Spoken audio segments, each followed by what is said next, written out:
Hi friends, welcome to our channel చిట్టి చిలకమ్మ 143.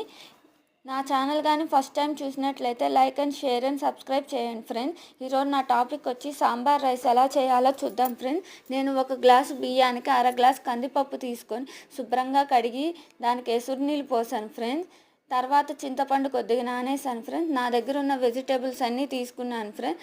దాన్ని చిన్న చిన్న ముక్కలుగా చేసుకొని నేను పక్కన పెట్టుకున్నాను ఫ్రెండ్స్. నా దగ్గర ఉన్న వెజిటేబుల్స్లో బెండకాయ, క్యారెట్, బీన్స్, పచ్చిమిర్చి, వంకాయ, ఆలు అన్నీ తీసుకున్నాను ఫ్రెండ్స్. తర్వాత చింతపండు కొద్దిగా నానేసాను ఫ్రెండ్స్. చింతపండు నానేసిన తర్వాత కుక్కరు పెట్టేశాను ఫ్రెండ్స్.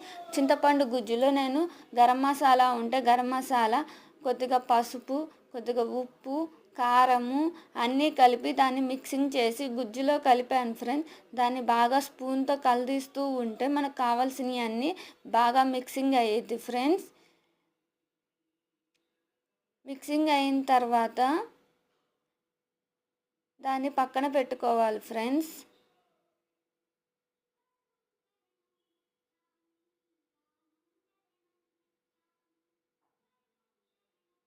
తర్వాత కుక్కర్ 3 విజిల్స్ వచ్చేసాయి ఫ్రెండ్స్.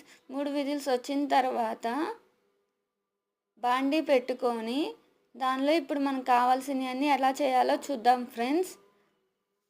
కొద్దిగా ఆయిల్ వేసుకొని మనకు కావాల్సినవన్నీ వేసుకోవాలి ఫ్రెండ్స్.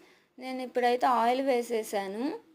ఆయిల్ వేసి ఆవాలు కొద్దిగా, మెంతులు కొద్దిగా బాగా వేగాలి ఫ్రెండ్స్. వేగిన తర్వాత పచ్చిమిర్చి, ఆనియన్స్ అన్నీ కలదీస్తున్నాను ఫ్రెండ్స్. తర్వాత ఆలు, దొండకాయ, బీన్స్, బెండకాయ, క్యారెట్, వంకాయ అన్నీ వేసి కలదీసాను ఫ్రెండ్స్. కొద్దిగా సాల్ట్ వేసి కలదీయండి ఫ్రెండ్స్, తొందరగా మగ్గుతాయి.